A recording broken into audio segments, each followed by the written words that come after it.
Hello and welcome to a Crusader Kings 2 tier list. We're going to be ranking all of the DLC from the very mightiest kings to the very lowly jesters. We're going to be saying what is good, what is bad, and what you can just do without altogether. So, let's get started with the first DLC. I'm going to be going by the Paradox Wiki in terms of features, and I'm going to be going in the order that appears on the Paradox Wiki DLC page. So the very first one we have is Sword of Islam. This one adds in Muslim rulers and new events to go with it, and all of the stuff that you need to kind of add the flavor of being one of those rulers. I think this DLC is absolutely fantastic. It's really great if you want a different experience after you've been playing a Christian ruler. So you play a Christian ruler with your free-to-play game, you play for a little bit and you go, okay, I like it, I got the idea, I'm fabricating claims, I'm getting some land, I'm going on crusades, what more is there to do? Well, you play the other side of a matchup that you already know. Most of the time with a Christian ruler, you are effectively butting heads with the Muslim rulers non-stop. Whether you're playing in Iberia and you're fighting the Umayyads, or whether you're over at the end of the Byzantines fighting the Abbasids, I think it is, at the start of the game, you are definitely always fighting them, and the Crusades are definitely against them. This opens up some new opportunities for you. You can say, okay, I know what they're going to do, I need to prepare for it. I need to have an army ready to fight this crusade that will come and fight me. I need to, aggressively holy war with my new CBs. It gives you some new options, some new flavor, and it nicely introduces you to some different mechanics in the game. So, I think it's pretty good. Oh, the next one that we have is Legacy of Rome. Legacy of Rome, all the features on this list are just amazingly good. There are things that are just so intrinsic to the game that to do without them would just be a tragedy. We have the faction system, which allows your vassals to rise up and fight you, and it's just a great thing that it adds. It also has standing armies and orthodox patriarchies, which are very good things in the game for adding a little bit of extra flavor. The standing armies allow you a different way of fighting. Instead of having to raise all your troops, you can have an army ready to go. So for very small wars, you don't have to raise up every single troop, get them all merged, get them all to the border, get them going. You can just send your army in and off it goes. What I should mention is that some of these features were added in free patches and have since been included in the main game. I'm just going to go by the features that are on the wiki, but a lot of these things have been added in free patches. I believe that the faction system was, and the other thing it adds is improving your ruler through ambitions, which is also added in one of the free patches. So if you are looking to pick one of these up, definitely go and have a look at the actual DLC yourself and see what's added in the free patch, because you'll already have that, and what you get just for buying the DLC. So, Legacy of Rome, based on its features on that page, top tier. The next one that we have is Sunset Invasion. Now, what's the problem with Sunset Invasion? Why is it the worst DLC in the game? Well, it's the worst DLC in the game because it isn't in the game. Now, you're going to think that's a ridiculous statement. Of course it's in the game, you can buy it, you can enable it, but that's not what I mean. What I mean is, let's have a look at the Sword of Islam one, right? What does it do?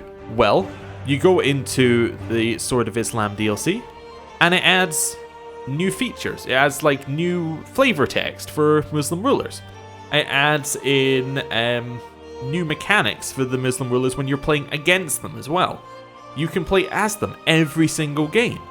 It makes a direct impact on your game for the entirety of it. You can also, mid-game, switch to becoming a Muslim ruler and switch back and do whatever you like. It's a thing that becomes part of your game the moment that you buy it.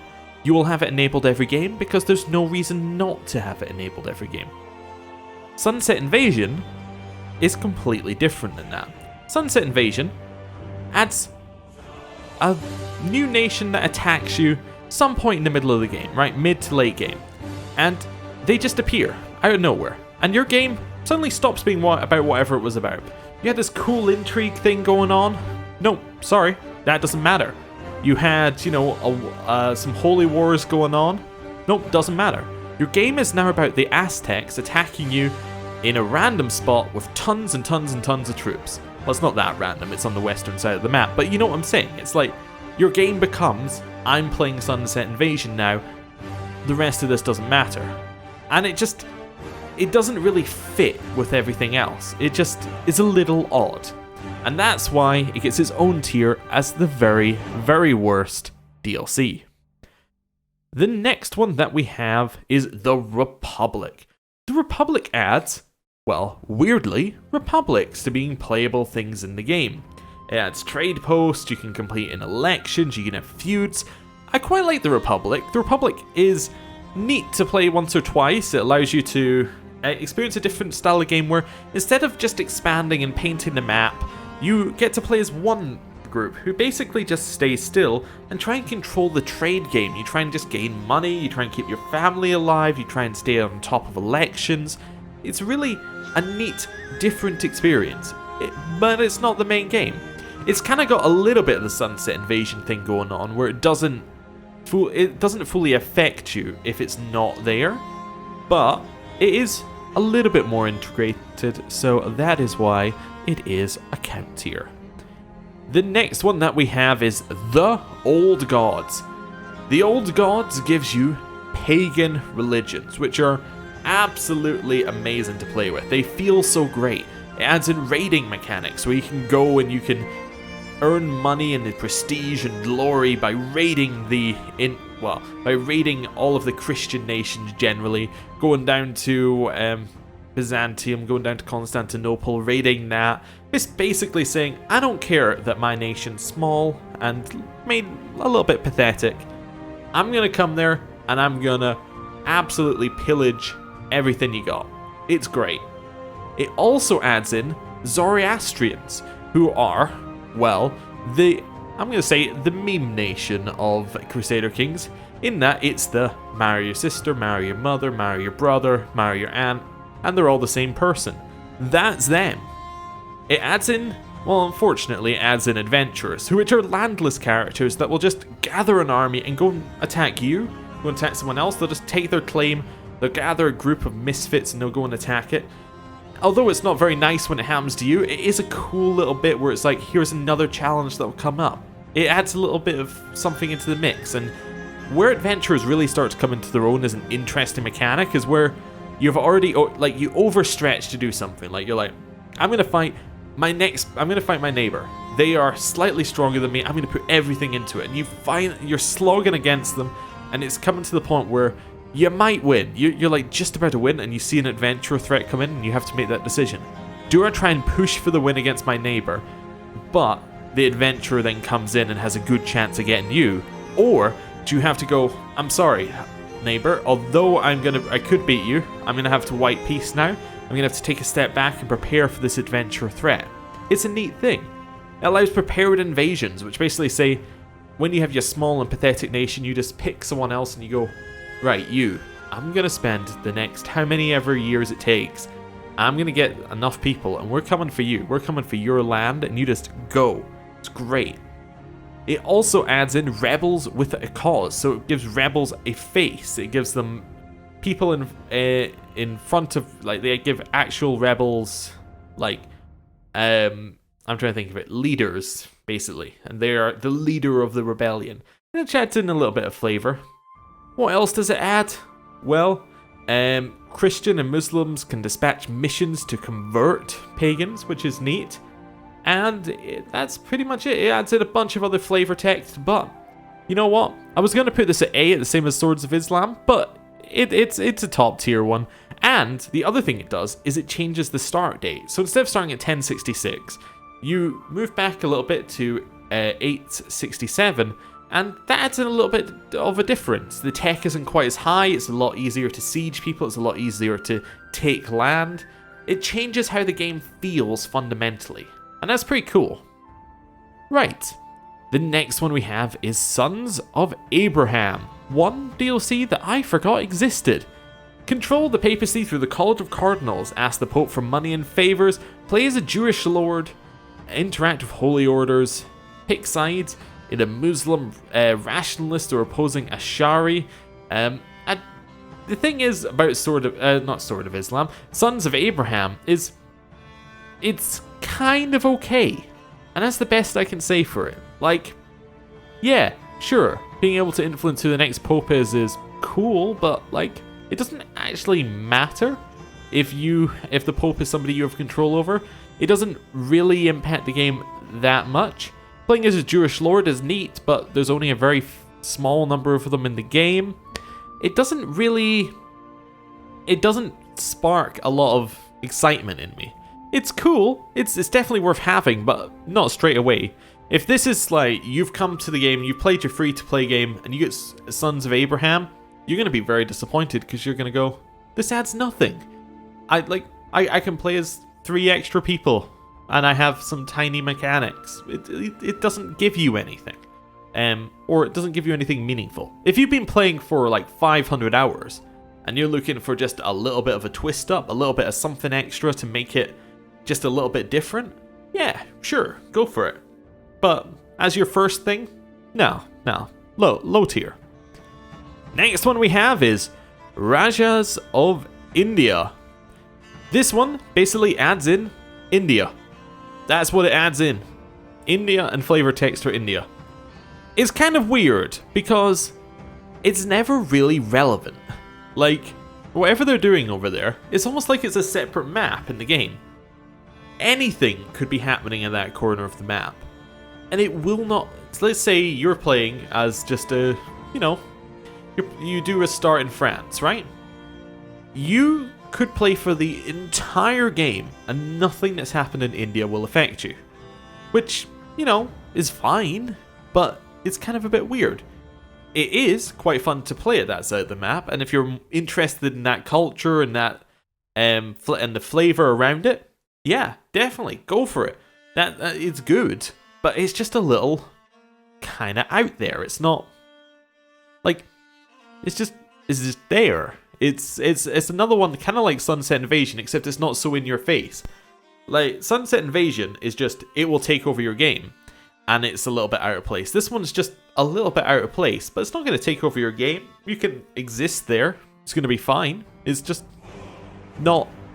It doesn't excite me in the same way some of the other ones do. The next one that we have is Charlemagne. So this one adds in yet another bookmark. It moves the game back to 769, which is just about another 100 years on the old god start. It adds in special events for Charlemagne, and it also adds in dynamic kingdoms and empires. Lots of cultures and kind of cool stuff like that. Charlemagne, again, is kind of like Sons of Abraham. If you've been playing for a while, yeah, sure, go for it. The Charlemagne events are fun. The earlier bookmark mixes things up a little bit again, so you're playing with even less tech, and you're playing with a lot less Christianity spread around the globe. You're a little bit more limited at the start in terms of what your mechanics are available to you. You don't have huge armies. It changes how it feels again, but it's not massive change. It's just back a little bit. It's just the same game, but back a little bit. It's fun, but it's just not, it's not amazing. The next one that we have is Way of Life. Now, Way of Life sounds really, really simple. What it does is it adds in a way of life to your character. You can choose one of many events one of many paths for your character, and that's what your character will do. You can go hunting, you can go seducing people, you can go spy on people, you can go and be a church person, you can try and be friendly to your family, you can go and start a business. It adds a way to basically say, I'm this character, I want to do that.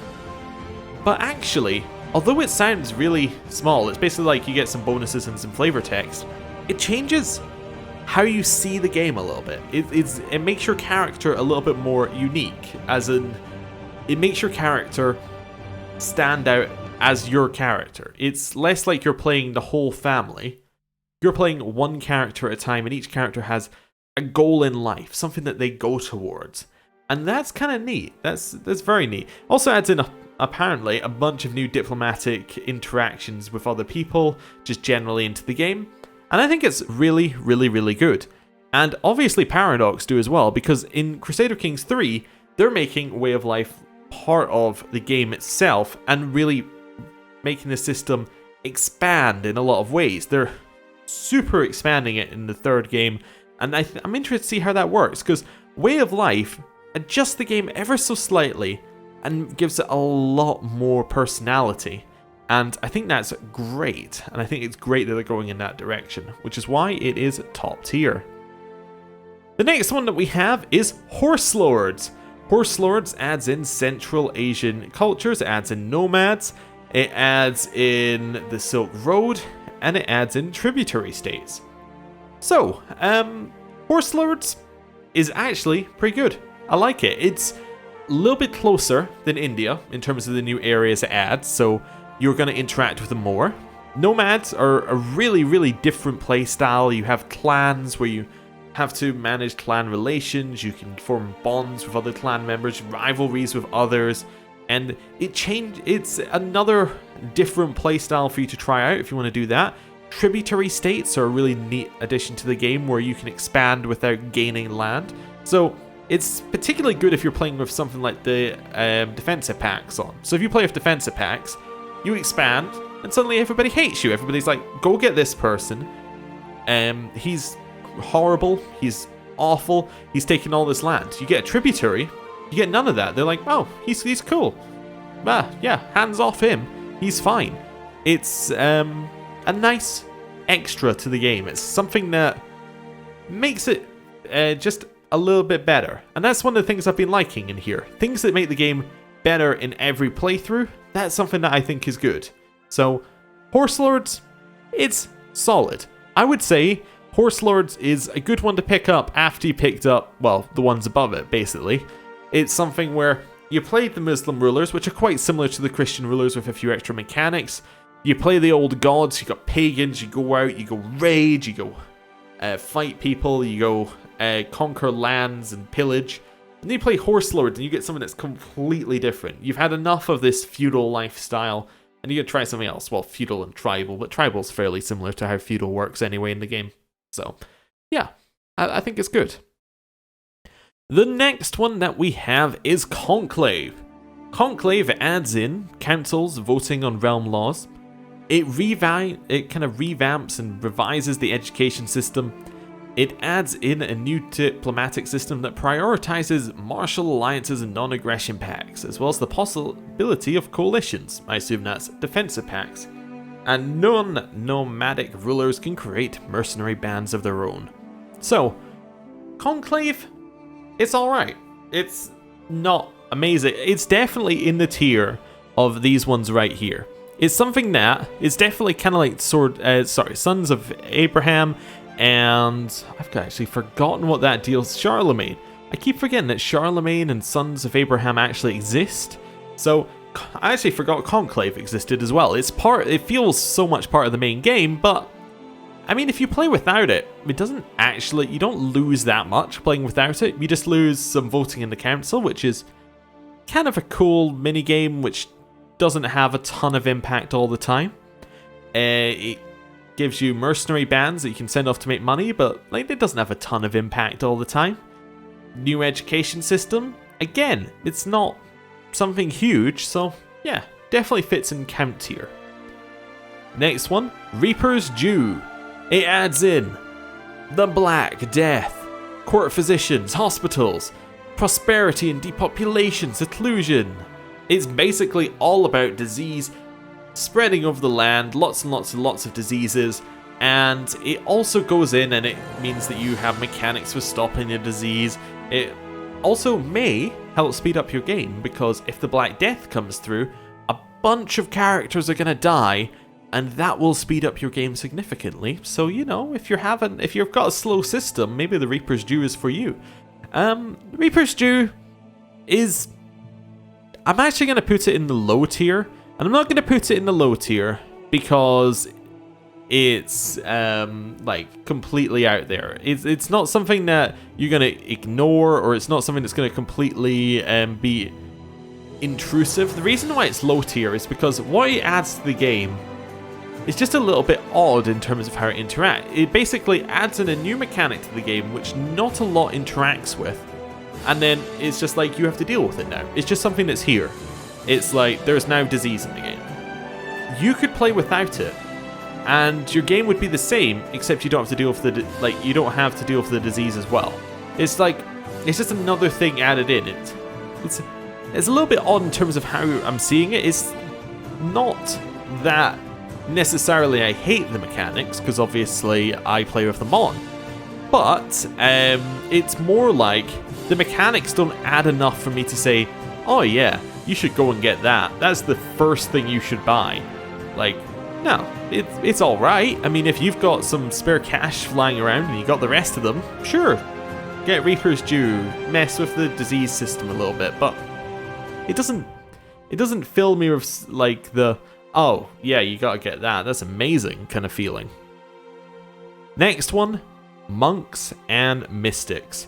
It adds in societies, mystic orders, devil worship, assassins, relics, and special items.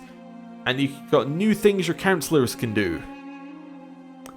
Monks and Mystics is interesting, because I really, really like the idea of joining societies and doing cool stuff with them, but it never really lives up to the promise. You get like the same 3 or 4 events every time, and effectively, once you become a large enough nation, all it does is slow down the game with like constant pop-ups to do with your society that just don't do anything except slow you down. It's like I have to click through another box to continue playing. It's not quite Sunset Invasion tier, but it's definitely not amazing. It could be done so much better in terms of how it integrates. And I think what would make it better is a lot more options in terms of the events for individual things. Like, you'll get the Devil Worship event every single game. Somebody will come up to you and go, hey, I've got a weird mark in my arm. Can you guess what I'm talking to you about? It's always Devil Worship. Doesn't matter what thing you're playing, it's Devil Worship, and it's the same events. It's the same events for every single Devil Worship event. It's like, it's not interesting after you played it once or twice. Like, once you've seen through the veil and go, oh, it's the same event again and again, it loses a little bit of its enjoyment. So I'm going to describe it kind of like a Telltale game. You know when you play something, one of the old Telltale games like The Walking Dead, and you go, oh my god, that's amazing, my choices mattered, and my character's real, and it's brilliant, and you get it kind of, you just glaze over and go, oh, this is fantastic. And then you go, I need to play this again. You play it again, you go, I'm going to choose different choices, I want to see what happens. And then the same thing happens, except the characters say one different line, you go, oh, my choices didn't matter, it was illusion of choice. That's kind of what Monks and Mystics feels like. It's like, oh, all these cool new events. Oh, look what I did. It's amazing. And you go, oh, yeah, the other option would have done that too. And actually, it's all the same event over and over and over again. It's not special. It's just the same thing. Yeah, anyway, that's how it feels to me. Next one is Jade Dragon. Jade Dragon adds in China.